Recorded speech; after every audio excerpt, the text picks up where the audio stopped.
یہ ہے مقبوضہ بلوچستان۔ آج منگل 7 جنوری سال 2025 ہے۔ بلوچستان ٹوڈے سے آج کے علاقائی خبروں کے ساتھ میں ہوں آپ کا میزبان الیاس بلوچ۔ تیج پاکستانی فورسز ہاتھوں 2 بھائیوں سمیت متعدد افراد حراست بعد جبری لاپتہ۔ آواران مسلح افراد نے پاکستانی فورسز کے کیمپ پر حملہ کر دیا۔ بارکھان پاکستانی فورسز کی چوکی پر مسلح افراد نے راکٹ لانچر اور دیگر ہتھیاروں سے حملہ کر کے انہیں نقصان پہنچا دیا۔ ہرنائی میں پاکستانی حساس ادارے کے دفتر پر دستی بم حملے کی ذمہ داری بلوچ لبریشن آرمی کے ترجمان آزاد بلوچ نے قبول کی ہے۔ گوادر میں ایک ماہی گیری کشتی گوادر کے گہرے سمندر میں لاپتہ ہوا۔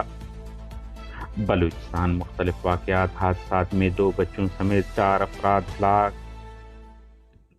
بلوچستان بھر میں جمعیت علماء اسلام اور بلوچستان نیشنل پارٹی کے کال پر شٹر ڈاؤن رہا۔ ان کا موقف ہے کہ ضمنی الیکشن میں دھاندلی کے ذریعے ان کے ممبر کو ہرایا گیا ہے، جس میں خفیہ ایجنسیاں اور فورسز ملوث ہیں۔ کیچ سے پاکستانی فورسز نے 2 بھائیوں سمیت متعدد افراد کو حراست میں لے کر لاپتہ کر دیا، جن کی شناخت سعید حمید پسران، عبداللہ رفیق قیوم اور عبید اللہ سکن مند لبنان شامل ہیں۔ مقامی ذرائع کے مطابق ان کے علاوہ فورسز نے متعدد افراد کو حراست میں لیا ہے، جن کی شناخت تاحال نہیں ہو سکی ہے۔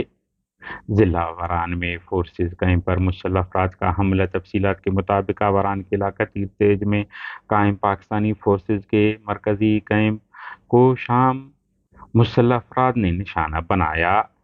علاقائی ذرائع کا کہنا ہے کہ حملے کے وقت شدید فائرنگ اور دھماکوں کی آوازیں سنی گئیں۔ مذکورہ حملے میں فورسز کو نقصان کا سامنا رہا ہے، تاہم حکام کا موقف سامنے نہیں آیا۔ بارکھان میں مسلح افراد نے پاکستانی فورسز چوکی کو راڈ شم کے مقام پر نشانہ بنایا، جس میں متعدد اہلکار ہلاک اور زخمی ہوئے ہیں۔ علاقائی ذرائع کے مطابق کچھ دیر قبل متعدد دھماکوں سمیت شدید فائرنگ کی آوازیں سنی گئیں۔ بلوچستان کے ساحلی شہر گوادر میں ایک ماہی گیری کشتی گوادر کے گہرے سمندر میں لاپتہ ہو گیا۔ کشتی میں ناخدا سرور بلوچ، اس کا جوان سال بیٹا اور دوسرے خلاصی سوار ہیں، جو 2 دن قبل مچھلی کے شکار کے لیے گوادر کے پدیزر کے علاقے سے نکلے تھے، تاہم 2 روز گزرنے کے بعد بھی ماہی گیر واپس نہیں لوٹے۔ کوہلو رکھنی کسٹم چیک پوسٹ پر چیکنگ کے دوران ایک حاملہ خاتون نے راستے میں بچے کو جنم دیا، تاہم شدید سردی کے باعث بچہ جانبر نہ ہو سکا۔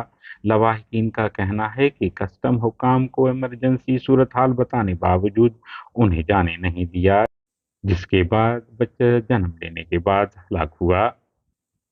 پنجگور کے علاقہ فٹ بال چوک کے قریب نامعلوم افراد نے فائرنگ کر کے لیویز اہلکار کو قتل کر دیا۔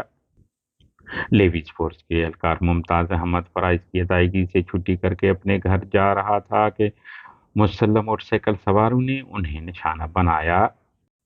اتھل مکران کوسٹل ہائی وے بوزی ٹاپ کے مقام پر ٹینکر بریک فیل ہونے کے باعث کھائی میں جا گری، جس کے نتیجے میں 2 افراد شابان علی سکن حب اور خدا بخش سکن حب موقع پر ہلاک ہو گئے۔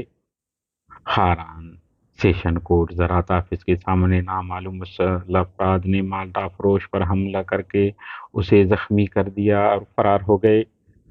جاری بلوچستان افغانستان سرحد کے علاقے میں فائرنگ سے ایک بچی جاں بحق، خواتین اور مرد سمیت 2 افراد شدید زخمی ہو گئے۔ لیوی ذرائع کے مطابق نوکنڈی کے علاقے میں مسلح افراد کی فائرنگ سے بچی جان بحق ہو گئی، جبکہ احمد نامی شخص اور ایک خاتون شدید زخمی ہو گئی۔ زخمیوں کو مقامی ہسپتال میں ابتدائی طبی امداد دینے بعد کوئٹہ ریفر کر دیا گیا ہے۔ ہمارے نیوز کو لائک اور شیئر کریں تاکہ پاکستان اور اس کے فوج کی درندگی کی نیوز زیادہ سے زیادہ انسان دوست لوگوں اور ملکوں تک پہنچ پائیں۔ شکریہ۔